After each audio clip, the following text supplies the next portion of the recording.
enfocados en este tema creo que algo más que apasionado, como es la historia del siglo XIX, la historia decimonónica. Tenemos por ahí varios temas. Yo había querido el día de hoy concluir la lectura, pero quisiera mejor esperarme a que platiquemos las otras, ¿sí? Y hacer una conclusión más global sobre lo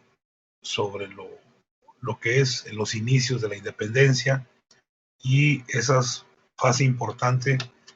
Y no se nos olvide el otro tema que es vital para fines de contenido, de nuestra formación como historiadores, pero también que tiene que ver con el examen, el tema del constitucionalismo que no lo hemos concluido del todo, más bien lo hemos iniciado.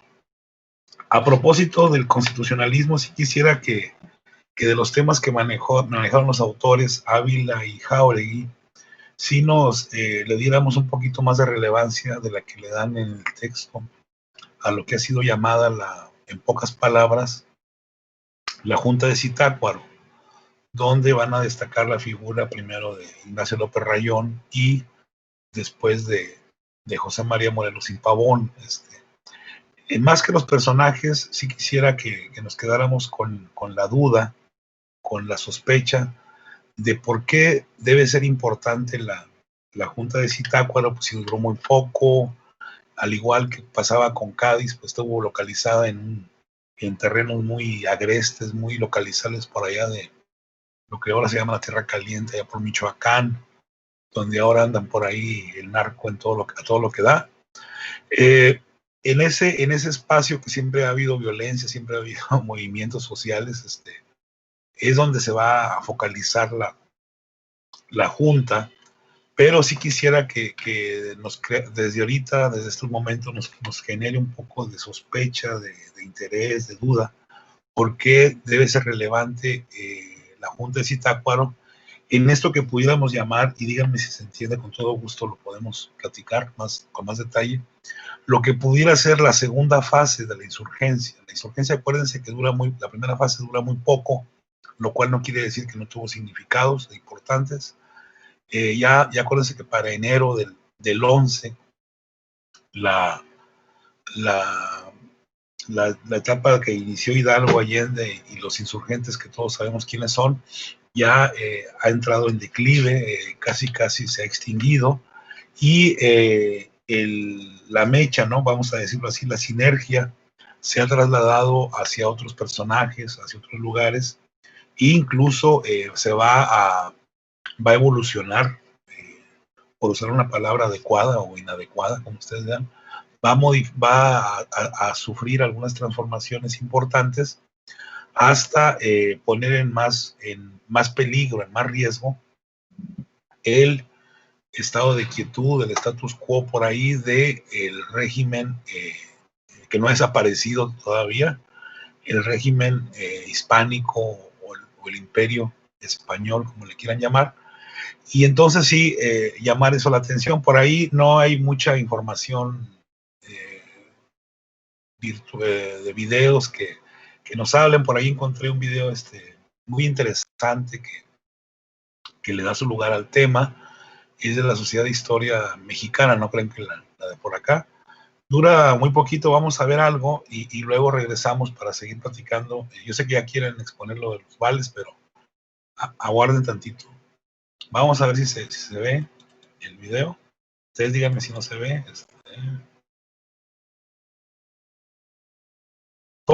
Sí, por favor pongan mucha atención. El video está así de 2 pesos la producción, ¿verdad? Pero lo que se dice ahí, además se dice muy despacito y con voz muy pausada, muy interesante. Clávense en 2, 3 puntos, por favor.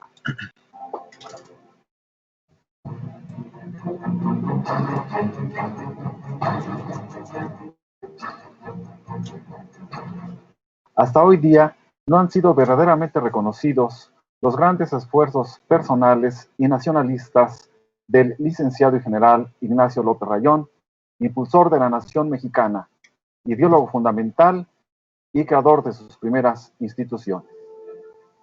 Ignacio López Rayón, fue un jefe insurgente ilustrado, ya que culminó con merecimientos académicos la carrera de licenciado en Derecho en el Colegio de San Ildefonso en la Ciudad de México, cuya trayectoria profesional le permitió llegar a ser un eminente jurista, así como dominar el conocimiento generado por la Ilustración francesa y, desde luego, promover la conciencia nacional mediante la edición de diversos periódicos insurgentes, entre ellos El Despertador Americano.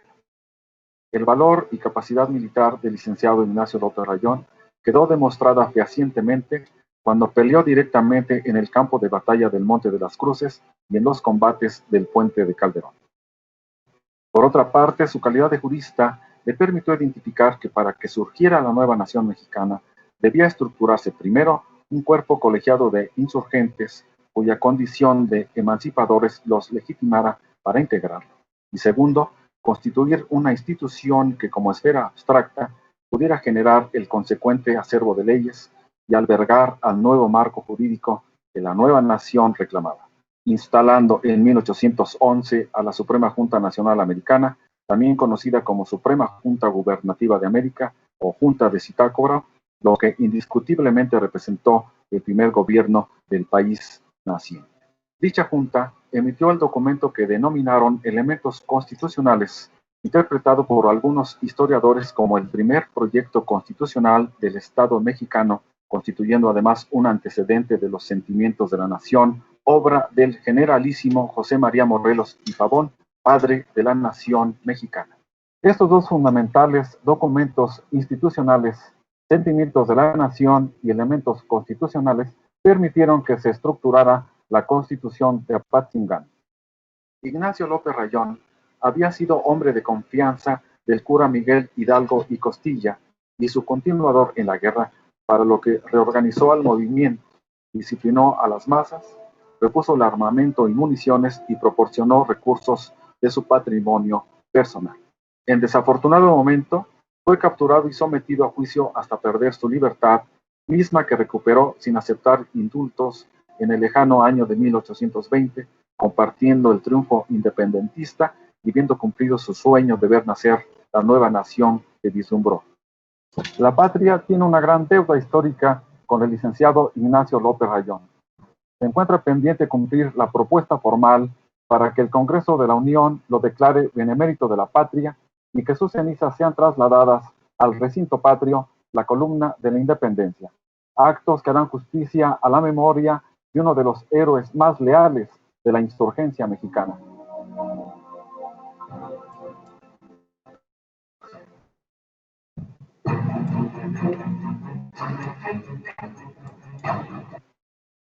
Bueno, así está cortito el video.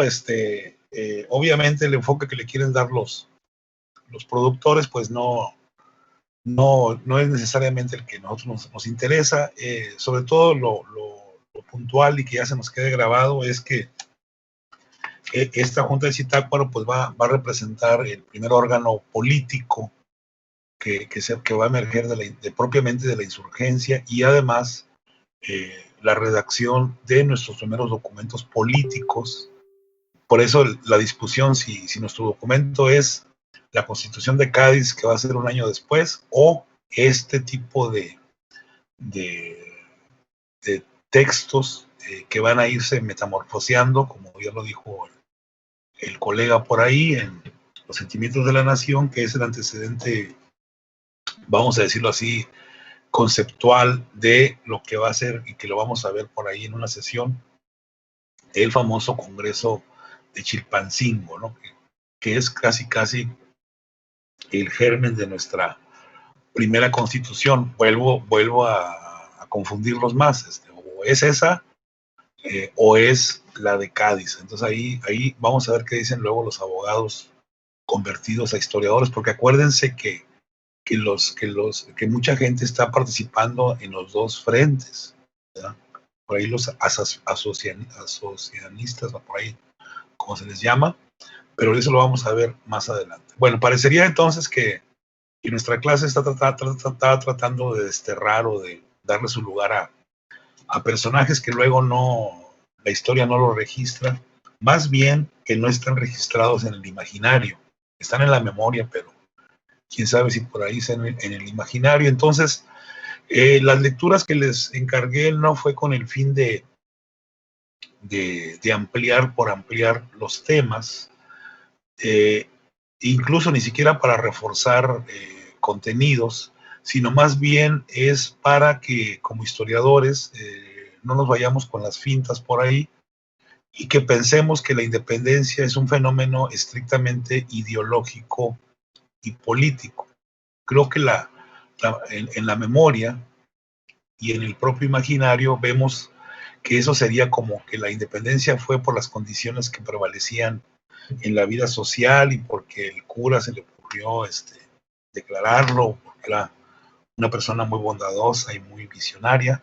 Yo creo que eso ya son historias ya que se van quedando guardadas, ¿no? Y lo que me interesaba del texto de la doctora von Gobser es que justamente veamos cómo la historia económica, la economía es también una fuente de explicación, una fuente de interpretación de por qué mucha gente se va a lanzar al ruedo, ¿no? Mucha gente se va a lanzar a la guerra en los años posteriores a 1808. Ese es básicamente el objetivo y que también nos quede de pasadita claro el nivel, ¿no? El nivel de explotación, el nivel, vamos a usar un lenguaje coloquial, el nivel de agandallaje, ¿no? En que habían llegado la relación Corona-Metrópoli, ¿no? Digo, Corona,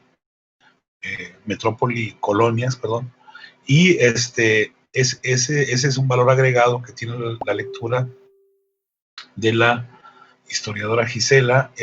Y el otro punto también que está muy compenetrado en muchos historiadores, incluso profesionales, pues la idea de que a partir de 1810 comenzaron a establecerse propuestas, planes, programas, cuando hemos visto que ya desde finales del 18 había toda una serie de propuestas para cambiar la relación entre la colonia y la metrópoli, entre el virreinato y España, y que tenía que ver sobre todo con propuestas de autonomía política. Entonces, las lecturas sobre Villaurrutia, sobre Talamantes, son justamente con el propósito de que nos quede claro como historiadores que ya desde tiempo atrás había una serie de propuestas de cambio, ¿no? Con cierta fundamentación en el liberalismo primigenio, ¿no? Que de esa época, también sustentados en la Ilustración, y que sí quisiera que nos quede claro y no que presumamos inocencia o ingenuidad como muchos colegas a la hora de pensar que, pues, que esta historia inicia en 1810, ¿no? Entonces yo creo que las lecturas tienen ese corolario, ese objetivo de que sepamos que hay, ya en historiografía vimos cómo el padre Mier convirtió el nacionalismo criollo y la leyenda negra en elementos políticos, de ser elementos estrictamente historiográficos, historicistas o historiológicos, él los convierte en ideológicos. Entonces, eso no es gratuito, estamos hablando ya del siglo XIX. Entonces, estos personajes.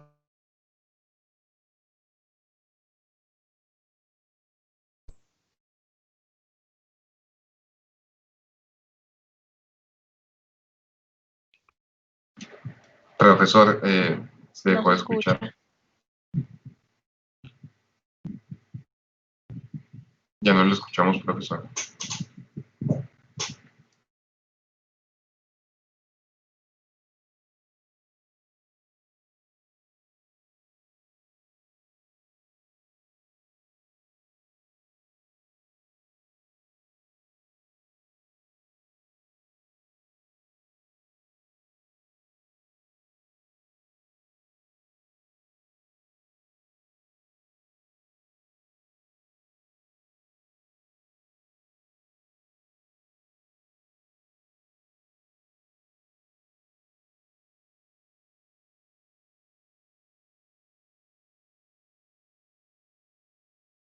Se le fue el internet, yo creo.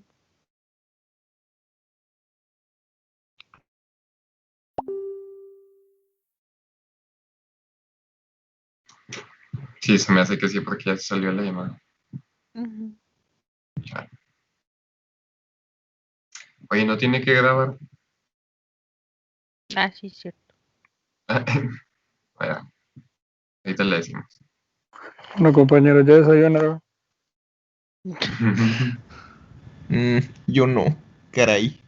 Yo voy a hacer un cereal. ¿No? Es que cada vez Ah, que ¿Cereal? me ¿Cereal? ¿Qué imagino cereal, Galván? Hacerte el chocaritas meme de Homero así en la entrada, en la escalera. incendiándose.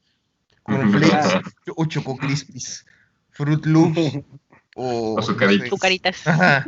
Chocaritas Ok, gigantemente ¿quieres? mejor. Ya no puedo comer Trix porque es solo para chavos. Ah, muy bien. Así es. Eso se me hacía como que, no sé, sabía extraño, ¿no? Bueno, no sé. Fruit Loops piratitos. Como que muy Ciudad de México. Muy foráneo de. Caray. La máquina. Ah, perros, ¿quién tiene ese tono? Yo antes también tenía ese tono de The Greatest Showman. Uf. Hombre de cultura. Así es. This is the greatest show. Ahorita estabas solo en mi casa y la coneja se subió al mueble para que la acariciara. Estoy como 5 minutos acariciándola porque si no, no se quita y te muerde. Ya sé. Y era bastante. Qué bonito, ¿eh? Las mordidas de conejo son de lo más doloroso que les puede hacer un animal. Precisamente porque su boca está hecha para morder. Oigan, ¿y el maestro? Pues se le fue el internet. Ah, es que Queremos. yo me fui porque mi perrita acaba de entrar en labor de parto, por eso no me di cuenta. ¿Y ya lo asististe? Ah, qué caray. Acaba Vaya. de traer una partera de esas como las que había en Hola. México, Tenochtitlan. Ahora está Liberato ahí asistiendo a la partera.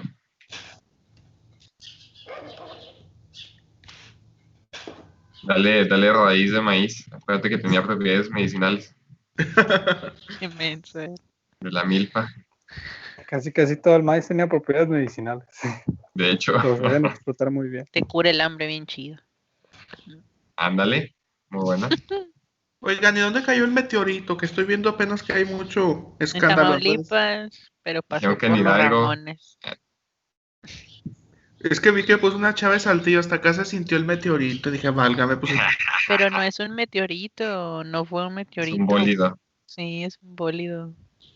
No es cierto, Es chavos. como Fueron Como Rayo aliens. McQueen. Fueron aliens, Fue el, chavos. fue el Omnitrix.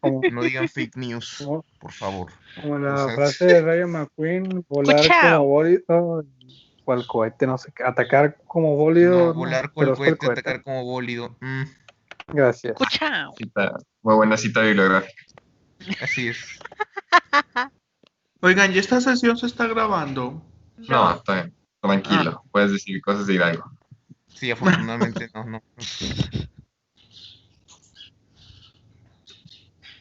Creo que ya está recuperándose el profesor.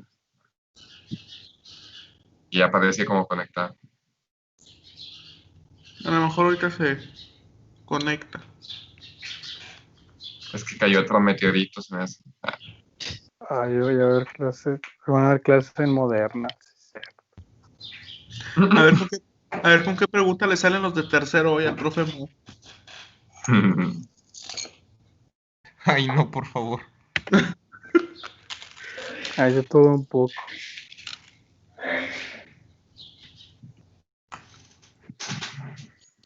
No, pues ahora que sí aplica la de... Y se marchó.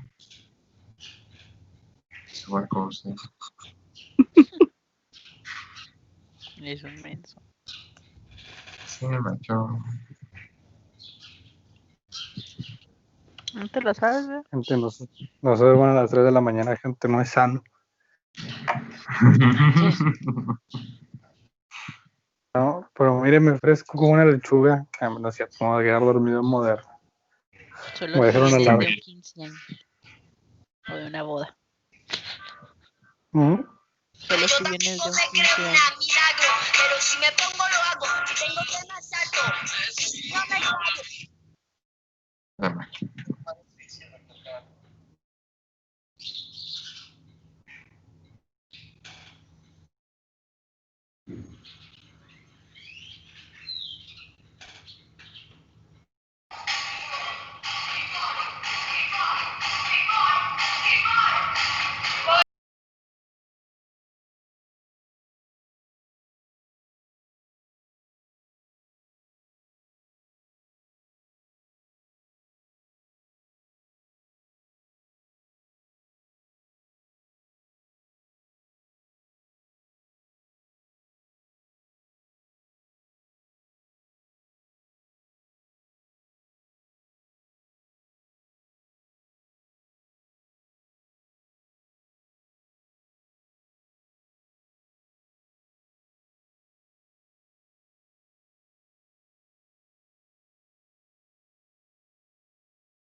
Pérez quería hablar de Padre Mier.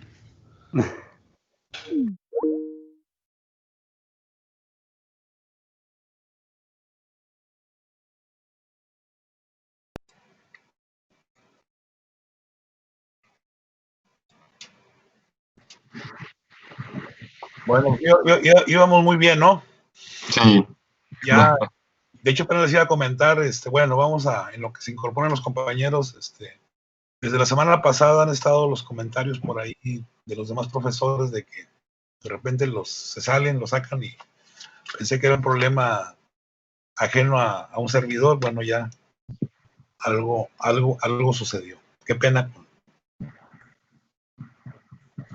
No se preocupe, maestro, no hay problema. así es. Ahí vamos a protestar a Bill Gates, ¿no? Para que nos está haciendo la vida pesada. Bueno, no sé, hasta según yo estaba muy inspirado ahí, concluyendo, bueno, no pasa nada, finalmente eran advertencias más que conclusiones, entonces, adelante, Lucero. Oh, yo le quería comentar de por qué no mejor descarga del paquete de Office de ya desde la página de la universidad o normal para que no tenga que usarlo en un buscador, porque sí es más lento ahí y se le puede llegar a trabar. Sí, pues sí, realmente pues es poco lo que vamos a manejar, pero bueno, sí vamos a tratarlo como cambio de ahora sí que de sedes, ¿verdad? Pero sí, el día de ayer hubo mucha queja de los profesores, pero bueno, vamos a tratar de aprender, ¿no?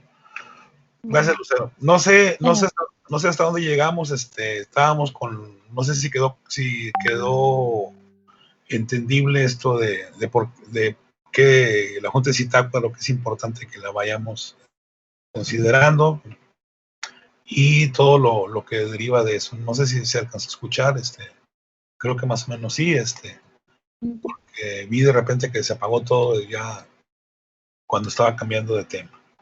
Bueno, como quiera lo retomo, ya nos quedan, ya avanzamos algunos minutos, para entonces, por ahí el equipo 1 que nos iba a dar la mano con lo de los vales, del trabajo de Gisela von Gobser. Acuérdense que no reparen en detallitos, simplemente decir que, bueno, como una renta y cómo afectó, algunas cifras por ahí, cómo destacó Nueva España en ese proceso a diferencia de otros reinos. Incluso también se habla de nosotros, de Nuevo León, que fuimos muy generosos, ¿verdad?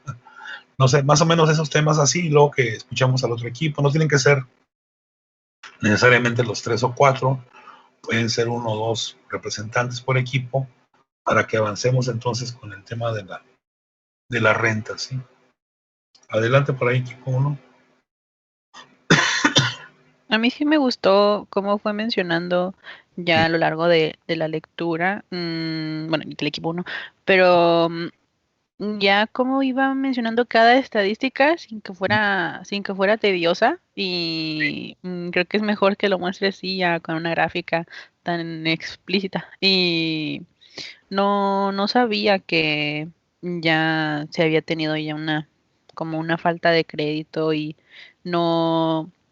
Sí desconocía mucho de este tema porque la verdad nunca lo había investigado, pero lo que fue ya la consolidación a cómo lo aborda Von Webster, sí fue ya más explícito, porque bueno, ya fue diciendo de que cómo fue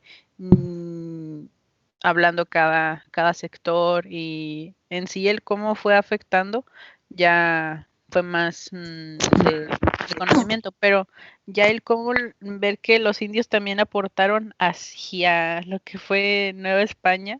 Oiga, eso de que aportaron no es un decir, ¿verdad? Los hicieron que aportaran, ¿verdad? Bueno, es que cuando vi eso de que dije, wow, entonces sí aportaron, porque bueno, lo que fue cada estado, pues aportaba poquito, pero no sé, como ahorita, que aporta más tal vez Nuevo León y otros estados que otros, pero entonces ¿no aportaron los indios? Sí, pero no precisamente risa y risa, ¿verdad? Ah, bueno, Como- obvio. Sí, o sea, que aportaron voluntariamente a fuerzas, ¿no? Sí. Muy bien, Pues, eso que está comentando la compañera es lo que me interesa, que así lo tratemos, que así lo manejemos, ¿no? Y qué bueno que reconoce, yo debo reconocerlo también, o sea, ese trabajo de la doctora Gisela es de este milenio, ¿no?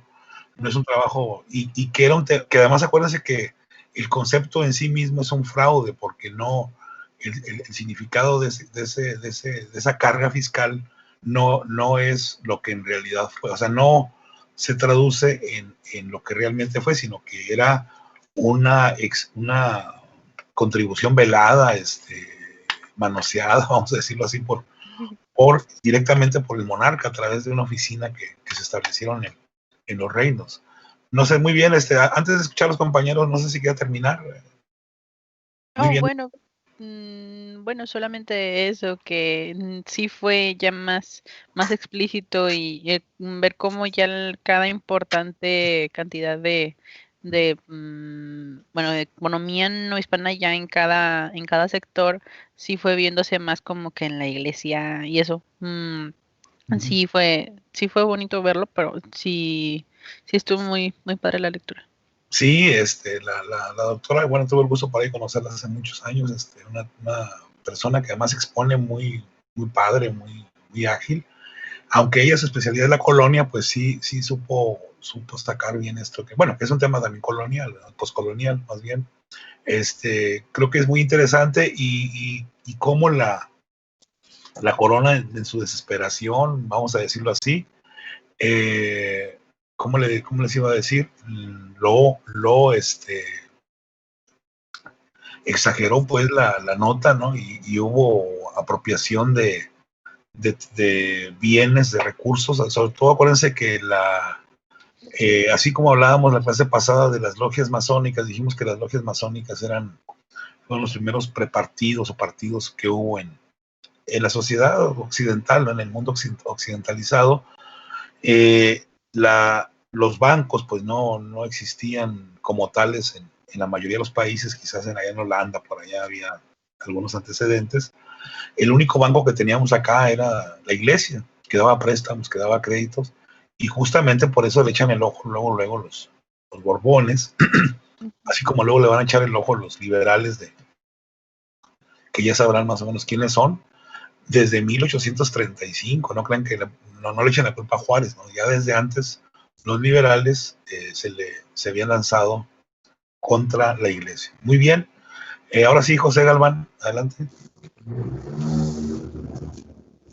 Algo que me gustó mucho de la lectura fue ver que, bueno, leer más bien y comprender que ese impuesto, ese dinero, esa aportación voluntaria que no era tan voluntaria, al final era muy remarcada que era para la Nueva España. Es decir, las capitanías y los lugares de Río de la Plata y la de Caracas simplemente rechazaron o creo que uno archivó el propio decreto, pero la de México no. Y sí fue una forma muy interesante de ver cómo toda la mano se le cargó pues a la Nueva España, porque me acuerdo que la Ciudad de México por sí misma dio 5 millones, porque me sorprendió la cantidad, y esos 5 millones que dio prácticamente eran igual o más que los demás virreinatos. Sí, Y, se le cargó la mano a la antigua Chilangolandia, ¿verdad? sí, y, o sea, fue muy interesante porque de ahí te das cuenta que por el simple hecho de que se movió tanto dinero en un solo sector, en ese propio sector económico se devaluaron, se vendieron cosas, se dio tanto en impuestos que esos impuestos no eran para mejorar el lugar, eran para dárselos a alguien más, como en la actualidad. Y Sí, porque acuérdense cuál es el origen, ¿no? El origen es muy concreto y estamos hablando de un poquito más de un quinquenio, ¿no? Que dura, digo que con eso fue suficiente. O sea, hagan de cuenta que fueron 50 años, ¿eh? Porque el desgaste que se da y las relaciones políticas se van a disilvanar de manera intensa en ese corto periodo, pero que fue suficiente como para crear un ambiente de disgusto, de inconformidad y posteriormente de inestabilidad. Acuérdense que ese dinero iba Sí. para directamente a manos no españolas, ¿no? Adelante. Sí, de hecho, pues causa ese problema, esa problemática de que, ok, perdimos dinero y estamos perdiendo terreno, estamos perdiendo ¿qué son los réditos? Porque yo lo tomo como si fueran créditos, porque decía de que por los préstamos, si yo tenía una deuda, más bien, si alguien me debía en réditos y me estaba pagando, yo Claro. terminé perdiendo dinero. Pero ¿el rédito funciona como el crédito o qué es en sí? En sí, el rédito era justamente la ganancia que usted iba a obtener, ¿verdad? Por prestar a fuerzas ese dinero. El problema es que luego los réditos nunca llegaron. O sea, ese dinero voló. Algo que en México estamos más que acostumbrados. Ahorita el problema que te digo, perdónenme por salirme del tema, pero un poco para entenderlo. Yo sé que muchos de ustedes todavía no trabajan, no están en el mundo laboral, algunos creo que ya. Es lo de las pensiones, ¿no? O sea, hay fondos que los gobiernos olímpicamente se lo apropiaron. Bueno, no el gobierno, algunos integrantes del gobierno. En el caso nuestro, las pensiones. En el caso nuestro, un problema no es de López Obrador, ni es de Peña Nieto, ni es de Calderón, ni es de Fox. Es el problema del IMSS, ¿verdad?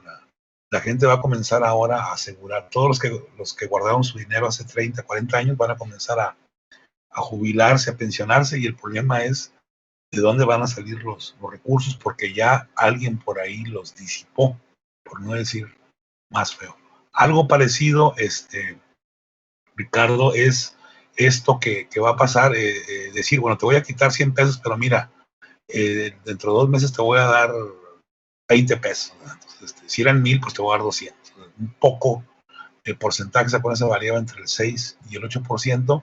El problema es que esos réditos no llegan, ¿verdad? Y entonces, por donde se le busque, son recursos perdidos. Entonces, como dicen por ahí, en el medio, acuérdense que el interés tiene patas, ¿no? El interés por eso mucha gente luego se va a lanzar a exigir o a tratar de recobrar lo que era de ellos, ¿verdad? El mismo Hidalgo, acuérdense que sufrió mucho, hay un juicio larguísimo que tuvo, y no perdió las tierras, pero sí perdió la producción, lo cual, pues la tierra se supone que es para que produzca, ¿verdad? Y el otro tema es que mucha gente se obliga a la iglesia, bueno, ahorita lo comenten ustedes, no lo digo yo para no quitarles tema. Por ahí estaba Ricardo y luego Lucero, no sé si... Oh, no, va, Emerson. Ya nada más para cerrarlo y sin abarcar mucho para que mis compañeros participen.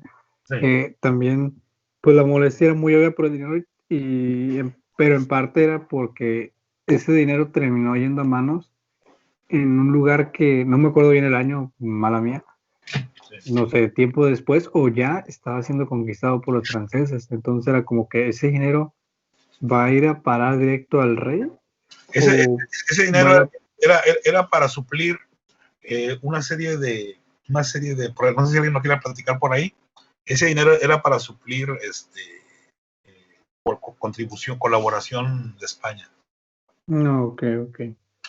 Hagan de cuenta que yo digo, mire, yo ya no voy a dar clase, que la den los muchachos y cóbrenles a ellos, ¿verdad?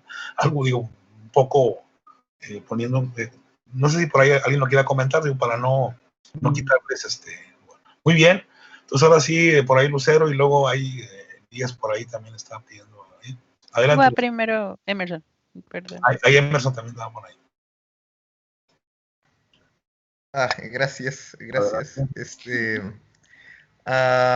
Bueno, sí, ahí brevemente lo que comentaban ahorita de los réditos, pues bueno, yo creo que ahorita ya de una perspectiva pues, moderna, ¿no?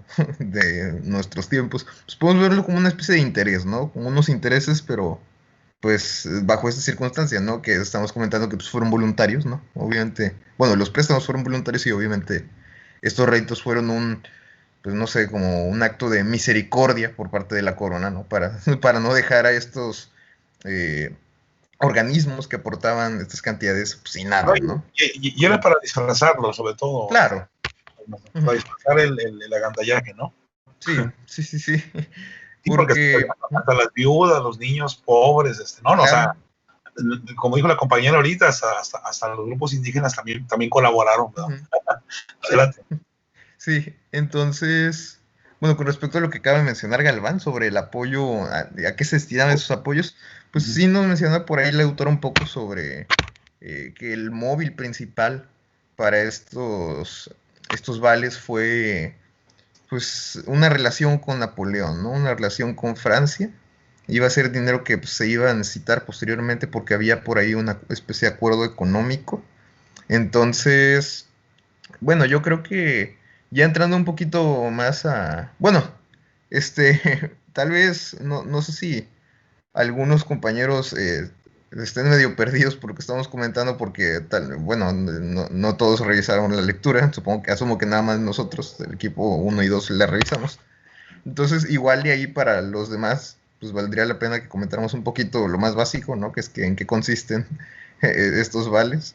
Y pues, bueno, es básicamente lo que ya hemos estado comentando, un préstamo dispuesto por la corona, para la corona, pero pues que pues, era pues, a fuerzas, ¿no? Era a fuerzas. Se supone que iba a haber réditos, como comentaba Galván, del 5%, pero pues que no ocurrieron, ¿no? Entonces yo creo que esto lo podemos relacionar un poco, pues, con las cualidades o el impacto que ya hemos venido comentando de las ya aclamadas reformas borbónicas, ¿no? En el sentido de que lo más importante o lo que se trataba de impulsar con mayor fuerza pues era la retribución a la corona española, ¿no? El mayor, pues, saqueo, si le podemos decir así. No, es que eso es, ¿no? O sea, Pues, uno de las reformas borbónicas anteriores podría decir que había una especie de retribución, ¿no? En el sentido de que, bueno, la Ciudad de México creció con ellos. claro. Pero esto que estamos hablando, que está muy focalizado, que es ya siglo XIX, es un saqueo. O sea, a mí no se me ocurre llamarlo de otra manera, ¿no? Adelante. Sí, entonces, esto que menciona el maestro es importante porque al no haber retribución, pues podemos ver esto como otra de las muchas causas de descontento que hemos estado viendo y que hemos estado comentando. Nada más que está con mayor fuerza porque no había ningún tipo de retribución. Y como comentaba ahorita Lucero, pues se afectaba también a los más pobres. Obviamente la mayor cantidad de recursos venía de los más acomodados, ¿no? En este caso, la iglesia, obviamente también se vio muy afectada, pero también se afectaba a los pobres. Entonces, bueno, a templos pequeños, conventos chicos, también se veían afectados. Entonces, este aspecto sobre la afección que esto le generaba a la iglesia, pues también es importante. Porque ahí, bueno, podemos ver cómo, pues, tal vez, o sea, podemos identificar ahí la relación entre pues, las insurgencias y lo que comentábamos la clase pasada, que eran los curas, ¿no? Que obviamente no iban a estar nada contentos con este tipo de explotaciones. Yo creo que ahí nos queda claro por qué la iglesia originalmente queda como que en medio, ¿no? En medio claro, en el dilema, sí. Y luego se carga, ya saben hacia dónde. O sea, creo que pues por eso esta lectura me interesaba mucho que la leyéramos, para explicar eso, porque no es necesariamente que los curitas hayan querido mucho a los indios y que, mira, qué mala onda, claro. Sino que acuérdense que la cuestión económica es lo que nos mueve muchas veces a ciertas actitudes, a ciertos movimientos. Y bueno, ahorita no estamos tan bien, tenemos, acuérdense, entre 25 y 30 millones de personas que viven al día en pobreza extrema, si es que la pobreza tiene extremos, ¿verdad? Y no estamos tan distantes de ese tipo de condiciones, ¿no? Entonces yo creo que el tema es muy interesante, como usted dice, y tiene que ver entonces con una sobreexplotación, que ya no hay retribución, incluso no hay pagos de los réditos, ¿verdad? Y además no solamente son préstamos forzosos para los que no han leído todavía ¿cómo se llama? La lectura, sino que además se apropian de muchos, vamos a llamarle ahora, que ya alguien los desapareció por ahí, muchos fideicomisos, ¿no? Desde aquel tiempo, muchas cofradías que se establecen y que dicen, agua va, ¿no? Véngase para acá. Y como usted dice, desaparecen escuelas, desaparecen hospitales, y mucha gente queda... También, adelante, sí. Perdón que interrumpe, muebles y objetos en general, hasta eso lo vendían. Remates, ¿verdad? Sí. Incluso algunos van a aprovechar para comprar tierras, ¿no? Las tierras que... Acuérdense que muchos hacendados, incluso gente de dinero, tenía deudas con la iglesia, y la iglesia, querámoslo o no reconocer, era bonachona a la hora de de los pagos, a lo mejor negociaba por ahí, la gente se endeudaba más a largo plazo, pero no perdía sus tierras o sus propiedades. En este caso, parte de las propiedades raíz de la Ciudad de México las tenía la iglesia hipotecadas. Entonces acuérdense que esta medida, estos vales, exigen que las hipotecas se hagan verídicas, que se hagan reales, y eso muchos propietarios van a perder sus propiedades, tanto rústicas como urbanas, y entonces el descontento es general. En el campo, mucha gente va a perder sus tierras y van a entrar en juicios, como pasa con la familia del famoso cura de Dolores, ¿no? No sé, por ahí Ricardo y Lucero, ¿algo más que quieran agregar? Sí, también como me dio cosa que también no, lo que eran hospitales, no solamente lo que era la población en sí ya normal, sino bueno, aparte de los pobres que pues no tenían nada de comida ni nada por parte de estos hacendados, sí también lo que eran aparte de los hospitales, las escuelas, no tenían para nada ningún presupuesto y cómo se estancó para totalmente la economía. Sí fue verlo un poco triste, pero sí, también aparte de lo que fueron, lo que mencionaban de los réditos, la consecuencia social que tuvieron, sí se vio ya afectada en esto. Y ya que también las personas no podían casarse, sí, debido a que pues no tenían el fondo de ese dinero para poder hacerlo, sí fue, bueno, ya acabando en la pobreza.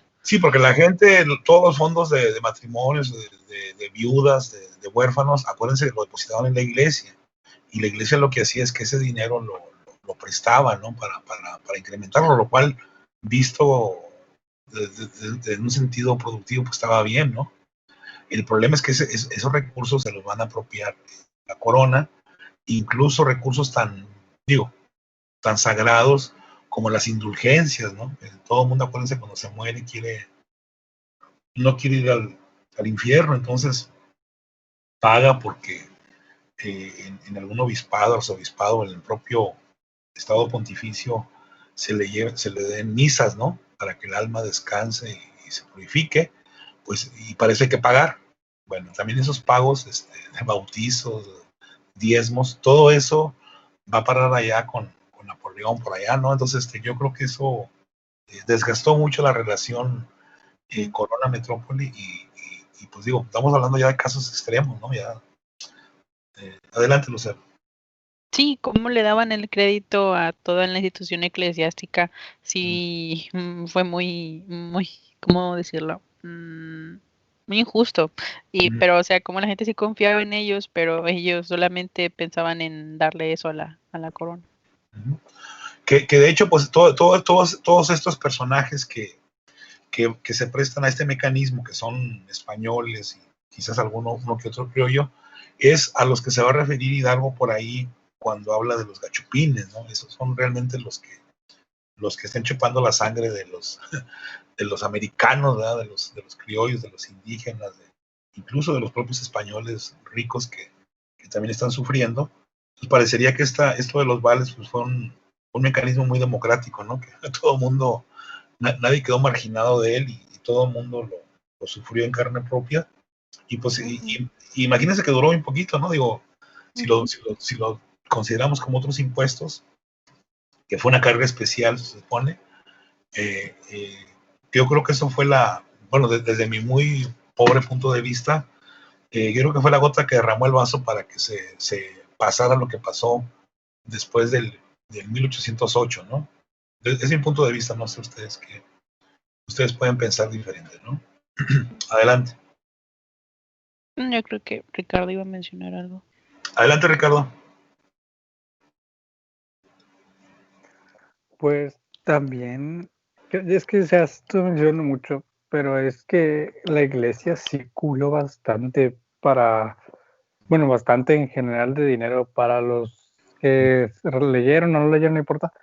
Si no me equivoco, las catedrales y todo contribuyeron 5 millones, pero, o sea, solo ellas, Sí, sí, sí. dentro de todas. Y también había un desglose de que, ok, estas catedrales hicieron este dinero, pero dentro de estas mismas, pues hubo dinero que lo dieron los eclesiásticos, otro que lo dieron los pobres y así. Y sí te das cuenta del poder administrador que tenía la iglesia y de cómo personajes como el cura Hidalgo, pues por eso mismo también van a tener mucha relevancia.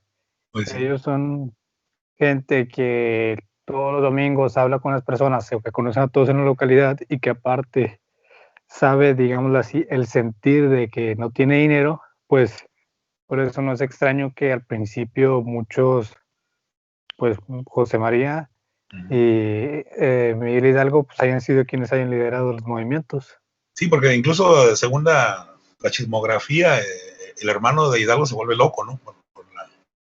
Por la situación de penuria en que queda la familia, que no era una familia pobre, era una familia clase media, vamos a llamarlo así. Caso de Morelos, acuérdense que su familia se dedicaba a lo que pudieran ser los Uber y los transporte, ¿no? Eran arrieros, ¿no? Acuérdense que un animal muy preciado era la mula, ¿no? Y todo tipo de... Ellos se dedicaban a eso y pues también van a ser afectados gravemente. Entonces, todo este sector es afectado, ¿no? De alguna otra manera. No queremos decir que esto los arrastró a tomar las armas, pero yo creo que sí los llevó a considerar que la corona pues ya había dado todo lo que tenía que dar, ¿no? Y ya era tiempo ahora sí que de hacerle caso a Melchor de Talamantes y a todos los demás, Primo de Verdad y Turrigaray, Villorrutia, y comenzar a imaginar nuevos escenarios, ¿no? Nuevos ambientes políticos para que esto no se colapsara, porque era un sistema que ya se estaba colapsando como nos pasó ahorita, ¿no? Adelante. ¿Y Turrigaray fue el que recaudó todo esto para la corona? Pues sí, pues Sí. No queda muy bueno. ¿Ya? Por eso de qué. Yo les dije ayer, bueno, Turrigaray como que se quiere lavar la imagen, y pobre padre Mira ahí lo contrató de tipo completo para que lo defendiera, pero tiene una famita también que aguas, pero no quiero caer en la chismografía, pero imagínense las querencias que debe haber tenido por haber sido, digo, a él le toca ese periodo, no necesariamente que lo haya ideado, pero pues sí se debe haber beneficiado acuérdense que el que cobra siempre se le queda algo ahí atorado, ¿no? Adelante. No era eso nada más. Disculpe. Sí, la idea es que como historiadores también tengamos algo de malicia, ¿no? No. Yo creo que el historiador que es así muy, muy ferviente de los personajes, a la larga luego se decepciona, ¿no? O se lleva muchas sorpresas, ¿no? Acuérdense que estamos hablando de seres de carne y hueso, ¿verdad? Ya para estas épocas, hablando de chismografía, por ahí Hidalgo tenía algunos cargos por ahí no precisamente de cómo pensaba, sino de manejo de recursos. El problema, acuérdense que Hidalgo era muy querido por la élite, un tipo ahí que luego es el que lo va a excomulgar, Abadi Keipo, que era su patacho. Gracias a él, muchos casos contra manejos económicos se le detuvieron. Eso está en el AGN, no es chisme de vecindario ni de lavadero, pero entonces el dinero siempre crea ciertos problemas, ¿no? Cuando abunda o cuando se tiene, y bueno, hay casos así no estoy diciendo que el cura Hidalgo se la pasaba malgastando el dinero de los feligreses, pero bueno, por ahí hay un par de cargos que adquieren dimensión por la vida que él llevó, ¿no? Le gustaba mucho el juego y le gustaban mucho las apuestas, y pues eso hace que la gente pensara cosas malas, ¿verdad? Digo, estamos en la chismografía, pero un poco, yo creo que aquí la chismografía adquiere tintes ya más coloquiales, porque estamos hablando de dinero, ¿verdad? De manejos y de quitas, ¿verdad? De apropiaciones. Muy bien, entonces lo de los vales tiene que ver entonces con no necesariamente con préstamos forzosos, tiene que ver con la apropiación de las finanzas, de los créditos, de los recursos, que sobre todo manejaba las iglesias y un montón de asociaciones por ahí que hoy serían como fideicomisos, ¿no? Y que tenían otros nombres en aquella época, pero que eran organizaciones sociales con fines de filantropía, incluso de tipo religioso, y que todas esas van a ser, incluso de educación, como ya lo comentó Lucero, que son prácticamente desviadas de su objetivo y apropiadas por la corona española, a través de varios agentes que hay aquí, entre otros, pues el que se mencionó por ahí hace unos momentos. ¿Algo más por ahí el equipo 1? No, tal vez algo, pero es por encimita, pero ahorita que mencionó de... Sí, perdón. Sí, adelante. Sí, de que, bueno, sí cae en la chismografía, pero entonces no tendríamos que ser como un abogado como neutro, vaya, de ver quién es el malo o quién es el bueno y que no importa ahorita, o sea, ver a quién estaríamos yendo. Pues la neutralidad en la historia como que no se lleva muy bien, fíjese, pero... No. Pero bueno, más bien podemos hacer un juicio crítico, ¿no? Yo creo que esta aportación que hace la doctora von Gobser, yo creo que es muy importante para que nos demos cuenta cómo en la historiografía y los historiadores no habían destacado mucho la parte económica, ¿no? O si la habían destacado era en términos así muy, muy macroeconómicos. Ahorita estamos hablando de microeconomía, no estamos hablando de macroeconomía, entonces yo creo que esto siento que enriquece el juicio crítico que hagamos de la independencia y ya le estemos quitando pues todo el velo ese religioso laico que la historia oficial y que la historia que finalmente quien lo promovía pues ya no existe, ¿no? El PRI ya es otra onda. Ya creo que está quedando atrás y ustedes como nueva generación creo que van a dar nuevos visos, nuevos puntos de vista sobre el tema de que creo que nadie peló en este 16 de septiembre, supuestamente por la pandemia, no quisiera creer que fue por eso, el tema de la independencia. Nada más uno que otro loco por ahí anduvo diciendo algo, pero la mayoría estuvimos muy callados y muy reservados. Vamos a ver si en el 21 decimos algo y si no, pues no pasa nada. Son temas que no queremos exhibir. No queremos exhibir inteligencia, ¿verdad? No sé. Yo sé que ustedes son bravos y son agresivos, así que dentro de poco van a sacar a la luz la verdadera historia. Muy bien, yo creo que hicieron un estupendo resumen sin caer en tecnicismos. Acuérdense que la lectura trae por ahí, habla de lo secular, lo regular y habla de las cofradías, habla de muchas cosas que yo creo que ya leyéndolo despacio se entiende mejor, pero creo que salvo los que han leído, crean que no, creo que el equipo 1 hizo un muy buen resumen, una excelente interpretación, sin necesidad de leer nada y sin necesidad de que hayamos caído en... ¿no? Entonces, todos vamos a leer esa lectura, no se preocupen, los equipos que no se les ha asignado temas va a haber, no se preocupen, así que vamos a... Bien, entonces por ahí, esta lectura la dejamos en 2 equipos, vamos a concluirla la próxima clase y seguimos con Villaurrutia y con Talamantes, a ver si se ven las imágenes. Sí se está viendo, ¿verdad? Sí. Sí se ve.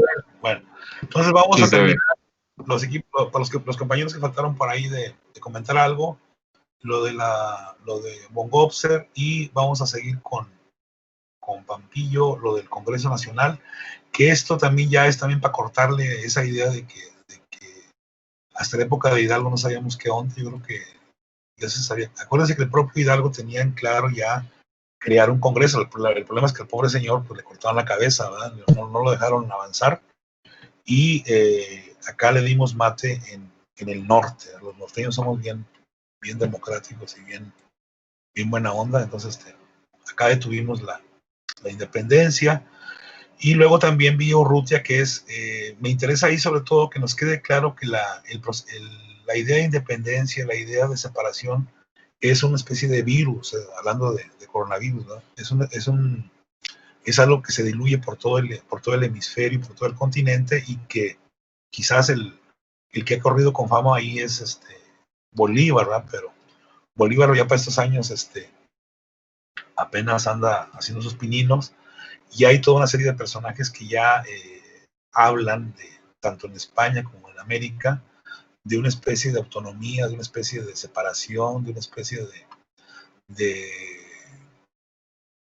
rumbo distinto, y uno de esos personajes ustedes ya lo leyeron mejor que nadie, y que es el mal llamado Fray quién sabe qué, y yo le llamaría el Padre Mier. Entonces, no sé si hay más comentarios, ahí le dejaríamos. Debo decirles que a partir de esta semana mi trabajo de tiempo completo ya estamos trabajando, ya desapareció el home office, así que voy a tener que ser muy estricto con el horario, porque normalmente acuérdense que a las 7 nos quedamos hasta bien avanzada a las 8. Aquí sí me van a disculpar en esta segunda hora, sí se me dificulta quedarme más tiempo, apenas alcanzo a llegar. Entonces, les agradezco su atención. Concluimos la lectura, que ya creo que estuvo muy bien tratada, los felicito. Lucero, Emerson, Jorge Galván, por ahí, Elías por ahí nos hizo también comentarios. Seguimos, si me lo permiten, entonces, la próxima clase con estos temas. Cuídense y nos estamos viendo. Gracias, Que esté maestro. Hasta muy bien, luego. profe. Hasta luego, cuídense.